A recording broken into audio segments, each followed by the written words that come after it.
President Jokowi has ordered the Immigration Department to make major changes immediately in order to attract more tourists and investors in Indonesia. Interesting news for one of the major concerns of foreigners coming to and living in Indonesia. And Bali plans on doubling down on the push for electric-powered motorcycles. Details coming up. Don't go away.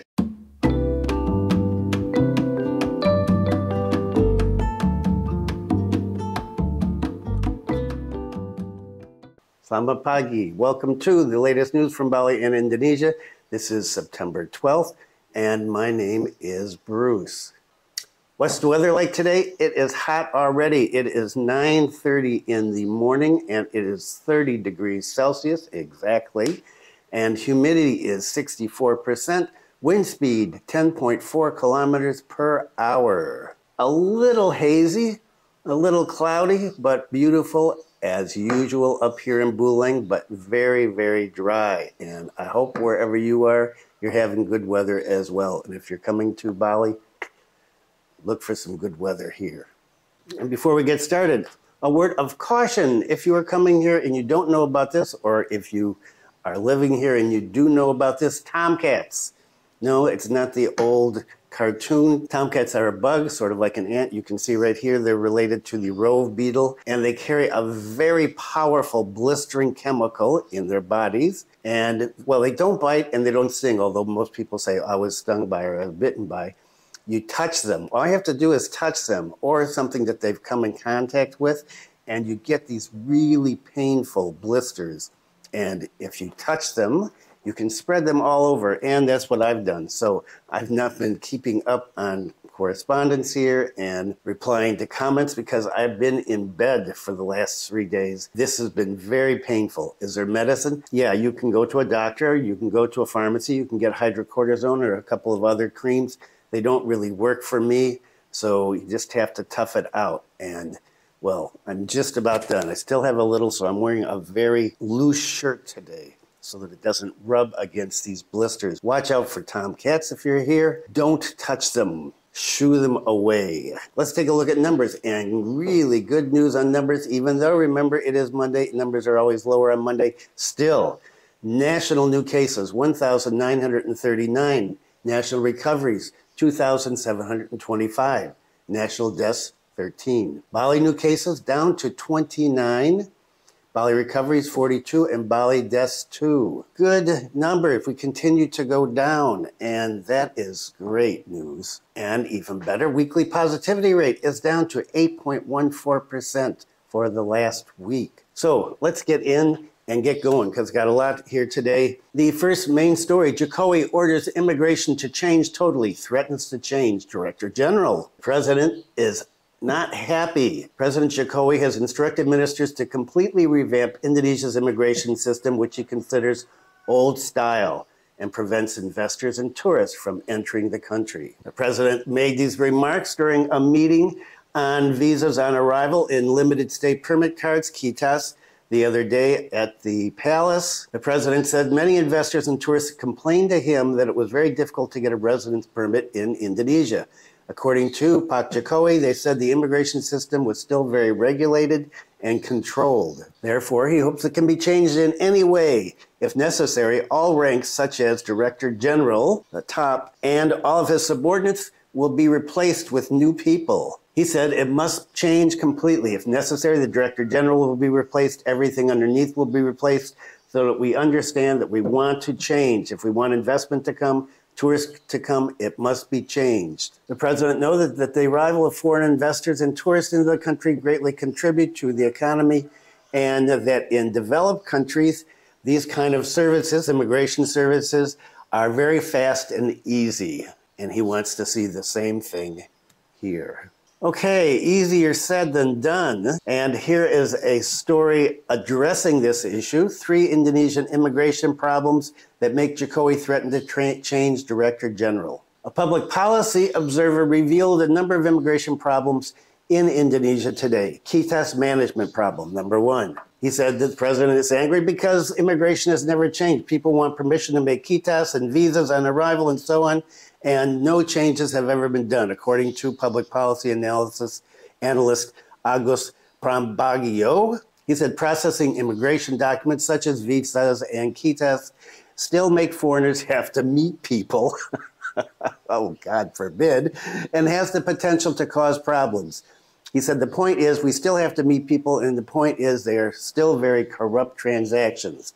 Now, a word for immigration here, my only contact with immigration over the last, 13 years or so in Singaraja, is become very transparent and very helpful up here. For me, anyway. I don't know about other people. If you've gone through immigration here and you've had some good experiences, I'm sure immigration always likes to hear some kudos because, well, they were trashed for so long. In the past, there were some problems, as you said, some corrupt transactions, but things have become much more above board recently.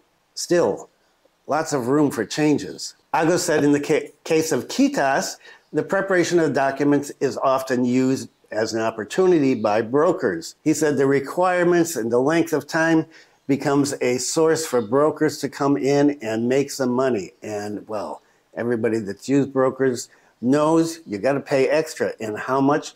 Well, there's no regulation on this, really. People charge as much as they want to. Immigration has a set price, which you can see in the immigration office, and that's what you have to pay for it. But then you add money on top for the brokers, and that's where it can get expensive. Some brokers charge huge amounts of money, others, not so much.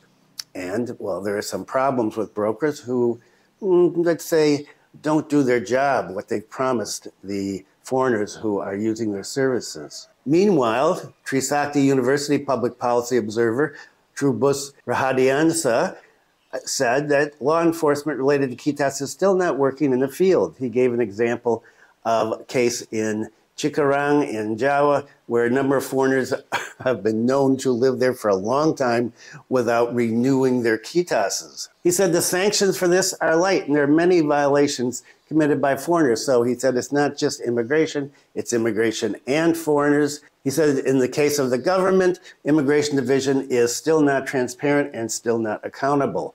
And on the foreign side, there are foreigners who are weak in reporting, weak in recording, and so on. Another problem, problems with visa on arrival. Pak August gave the example of visa on arrival. He said visa on arrival, there's still a waiting line to pay. So you can imagine there will be corrupt actions there at the counter. He said there are brokers coming in, even those people are already in the airport. And a lot of people do use these fast services. According to August, the long queues could be overcome by using technology. He said all management of documents can be done online now, so why don't they do it online so that when the tourist comes in, they just get the visa stamped in the passport, or they use a QR code and they're out. And so you can process people quickly. And I'm sure that would be very popular with people coming in on VOAs. If you could just apply for this online, get a QR code, you come in, you show them your phone, they stamp your passport, and you're out of there. And finally, non-reciprocal RI visa-free with foreign countries. Okay, this is not actually visa-free, this is visa on arrival.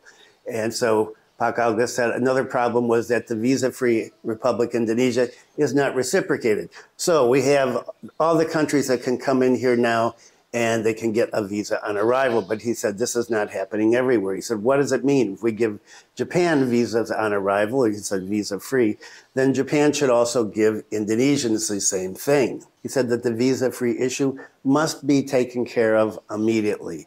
We have to ask countries that we are giving them to give us the same things. And so are there going to be changes? The president seems pretty set on it. What kind of changes could there be? Lots of things. You could speed things up, visas on arrival.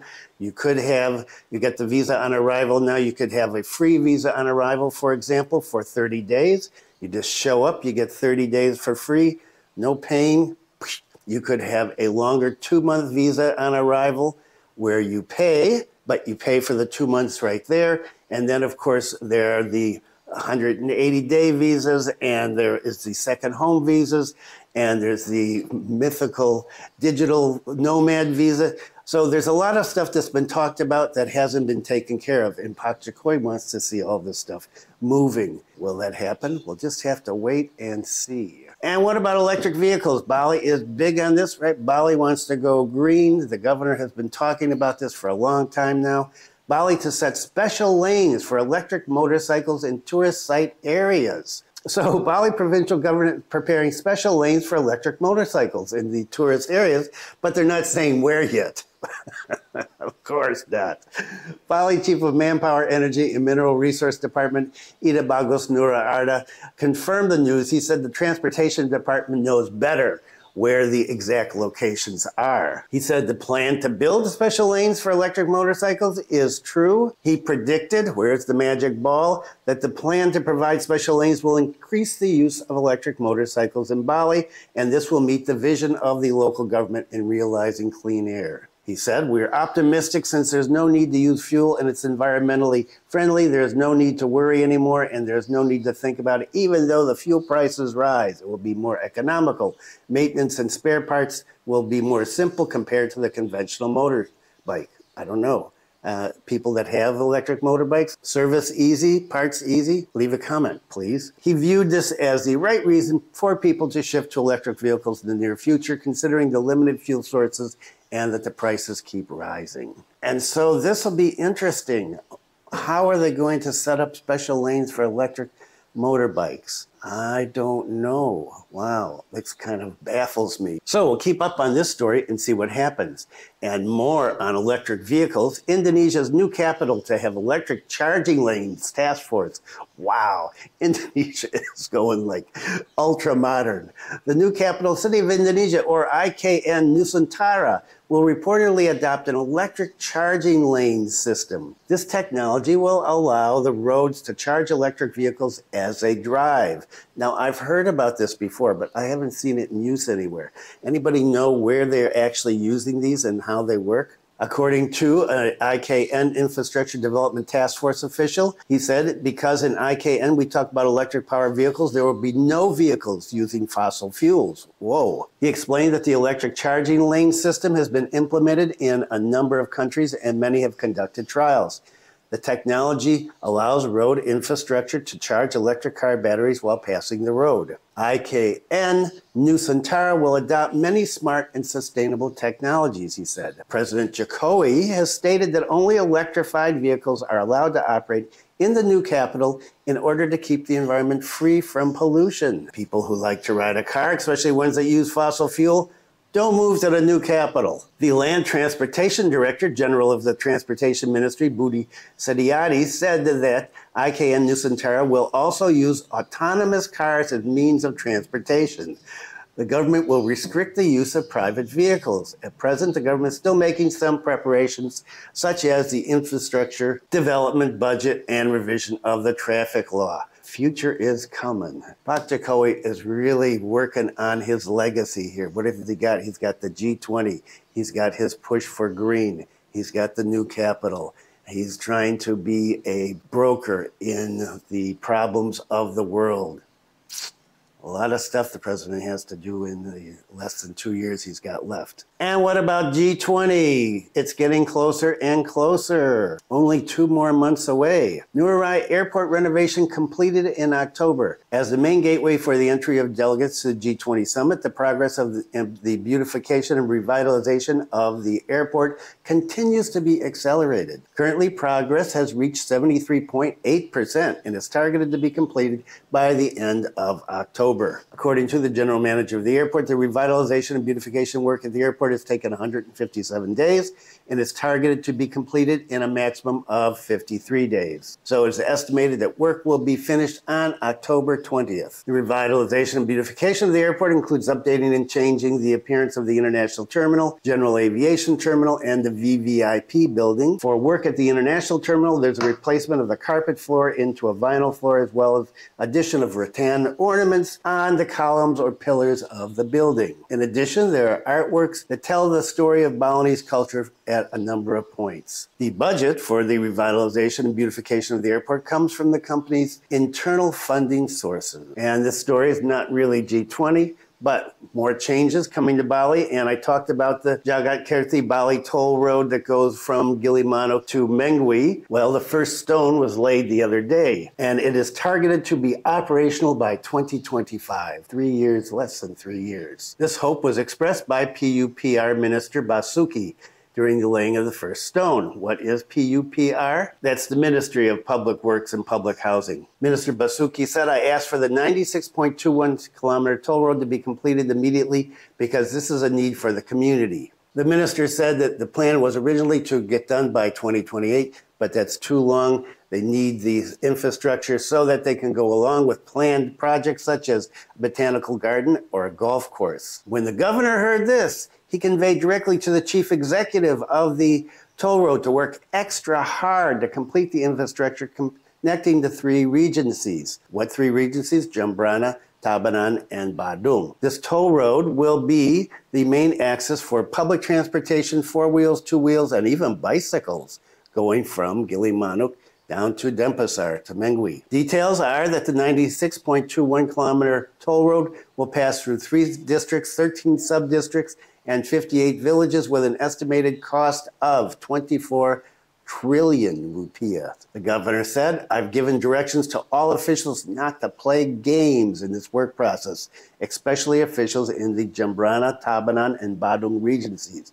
Both regents, sub-district heads, village heads, and customary village heads' work has to be focused, sincere, and straight so that the process can be carried out smoothly and receive the blessing of the universe. The governor said the purpose of the toll road is to provide prosperity and happiness for all Balinese people. And some more on G20, doesn't have anything to do with development, has to do with getting rid of some naughty nightlife. Ahead of G20, Bali Satpol PP ordered dimly dim cafe indications of prostitution. So a combination of Bali Satpol PP officers, Gianyar Satpol PP, Babinsa, and a number of other village heads and Pachalang made a massive surprise inspection on Jalan Bypass IB Mantra along the coast, along Siut and Lebi beaches in Gianyar. Why the inspection? It was responding to public reports of cafes, bars, dimly lit stalls, boarding houses on the bypass road, which were allegedly used as prostitution places. As a result of the inspection, the officers found 5 cafe bars and karaoke bars operating without business licenses in the Siut beach area, and these had stickers put on their door closing them until they get licenses. In the Lebi beach area, officers targeted 2 dimly lit food stalls and a boarding house, but they couldn't find the owner. From information from the traditional village, these stalls and boarding houses were suspected of engaging in prostitution. According to the head of Bali Province PP, Dewa Nyoman Rai Darmadi, he said it's suspected that covert prostitution occurs along Jalan Bypass IB Mantra at night. He said this is a very unpleasant phenomenon. He said information has circulated that appeals from village officials has been ignored. So Satpol PP was asked to back up operations to control dimly lit stalls that bloom and mushroom every night. He said, we will dismantle it. No one can protect these kind of things because this is a problem with the image of Bali, not just Gianyar Regency. Moreover, the Mantra Bypass Road is a connecting route to other districts and to tourist objects in the eastern region. We can't let this happen, he said, especially ahead of the G20 presidency. It's not very good to see what looks like a night market and find out that it's a place of prostitution. Surprise, surprise. If you've been here for a long time, you know that there's prostitution places all over the island. But the authorities are cracking down, as authorities usually do, when you get a lot of guests coming over. And terrorism. Got G20 and the government has to be prepared for terrorist activities. Suspected terrorist arrested, Densus 88, finds this in his boarding room in Denpasar. So Densus 88 is the special anti-terror unit, and they arrested a suspected terrorist before crossing to the island of the gods. He actually has a place where he lives here. He was in Java, and he was arrested in Lumajang Regency, East Java, on Tuesday. It was revealed that he was planning to go to Bali. In Bali, he lives in Denpasar, along with his wife and 2 kids. During a search of his boarding house by Densus 88, they found machetes and arrows, as well as jihad books. During the search of the boarding house, the Densus 88 team also interrogated the suspected terrorist parents, mother and father. However, the results of the interrogation are not yet known. His mother said, "My son is not a terrorist. She said, even as a child, up until he got married, he never seemed to be part of a hard line. She said she was surprised to hear from her daughter-in-law that her son was arrested. The suspected terrorist, fear dust, works on irrigation projects, drinking water, and reservoirs. After working in Bima, he was entrusted by his company to work in Lumajang. He's a graduate of the Civil Engineering Study Program, Bali State Polytechnic, and he's worked in a number of places. Then some time ago, he moved his family to Bali. His mother said that of the confiscated items, the machetes are used to slaughter sacrificial animals, and the arrows are because he's an archery expert. She said he's been in archery training, and he participates in halal animal slaughter. The head of public relations of the Bali police said he could not comment much on the arrest of the suspected terrorist because this information has to come from Public Relations Division of the National Police Headquarters. And more on the suspected terrorist. Suspected terrorist arrested, Bali entrance guard tightened. So after the arrest of the suspected terrorist by Densus 88, strict surveillance has been seen